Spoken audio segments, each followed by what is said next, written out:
everyone. Good to see you today. Today we're in Luke chapter 20. Let's begin. Now it happened on one of those days as he taught the people in the temple and preached the gospel that the chief priests and the scribes, together with the elders, confronted him and spoke to him, saying, "Tell us, by what authority are you doing these things? Or who is he who gave you this authority?" But he answered and said to them, "I also will ask you one thing, and answer me. The baptism of John, was it from heaven or from man?"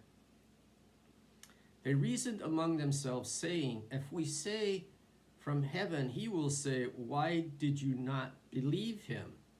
But if we say from man, all the people will stone us, for they are persuaded that John was a prophet." So they answered that they did not know where it was from. And Jesus said to them, "Neither will I tell you by what authority I do these things." Then he began to tell the people this parable. Okay, now this parable, the servants are Old Testament prophets. And of course, the Son is Jesus Christ, the Messiah. Let's read the parable. Then he began to tell the people this parable. A certain man planted a vineyard, leased it to vine dressers, and went into a far country for a long time.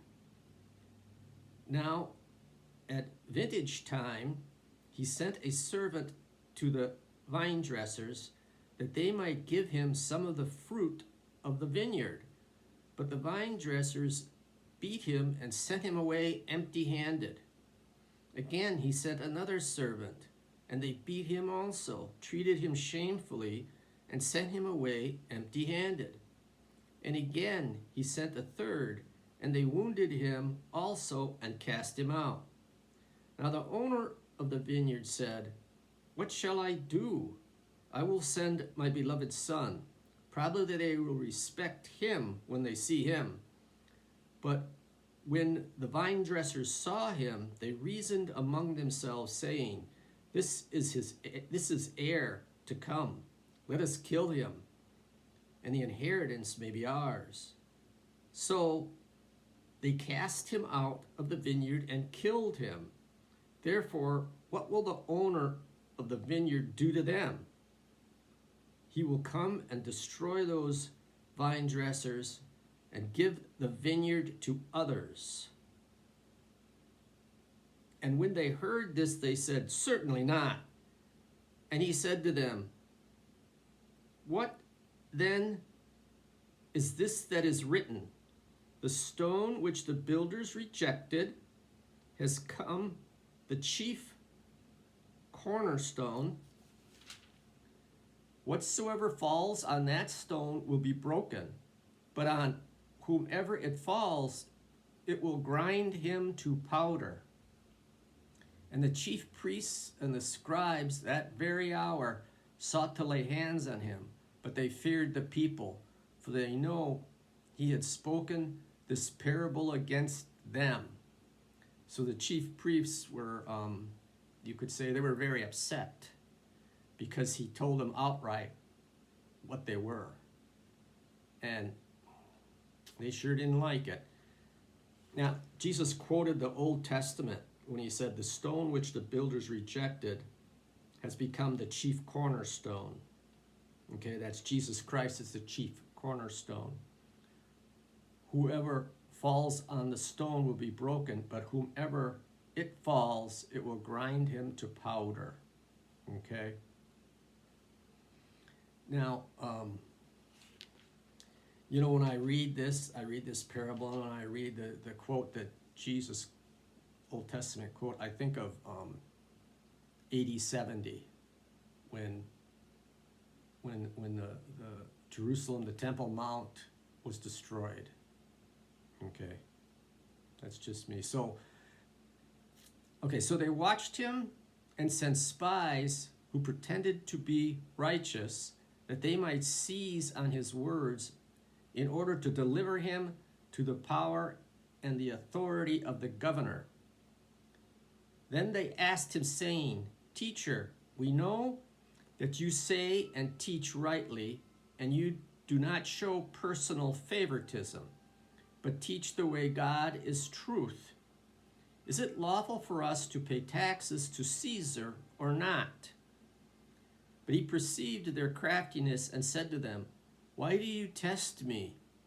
Show me a denarius. Whose image and inscription does it have? They answered and said, Caesar's. And he said to them, Render therefore to Caesar the things that are Caesar's, and to God the things that are God's. But they could not catch him in his words in the presence of the people, and they marveled at his answer and kept silent. Then some of the Sadducees, who deny that there is a resurrection, came to him and asked him, saying, Teacher, Moses wrote to us that if a man's brother dies, having a wife, and he dies without children, his brother should take his wife and raise up offspring for his brother. Now there were 7 brothers, and the first took a wife and died without children, and the second took her as wife, and he died childless. Then the third took her, and in like manner the 7 also. And they left no children and died. Last of all, the woman died also. Therefore, in the resurrection, whose wife does she become? For all 7 had her as a wife. Jesus answered and said to them, The son of this age marry and are given in marriage. But those who are counted worthy to attain that age and the resurrection from the dead neither marry nor are given in marriage, nor can they die any more, for they are equal to the angels, and are sons of God, being sons of the resurrection. But even Moses showed in the burning bush passage that the dead are raised, when he called the Lord the God of Abraham, the God of Isaac, the God of Jacob. For he is not the God of the dead, but of the living, for all live to him. Then some of the scribes answered and said, Teacher, you have spoken well. But after that, they dare not ask him any more. As you all know, we all know that there is a resurrection, okay, from the dead. And he said to them, How can they say that Christ is the son of David? Now David himself said in the book of Psalms, The Lord said to my Lord, Sit on my right hand, till I make your enemies your footstool. Therefore David calls him Lord. How is he then his son? Then in the hearing of all the people, he said to his disciples, Beware of the scribes who desire to go around in long robes, love greetings in the marketplace, the best seats in the synagogue, and the best places at feasts, who devour widows' houses, and for a pretense make long prayers. These will receive greater condemnation. That's the end of the chapter. When he looks to his disciples and tells them to beware, everybody heard what he was saying. He was speaking against the scribes. And he says that they will receive a greater condemnation. Okay, that concludes the chapter. Next time we'll be in chapter 21. I'll see you all then. God bless.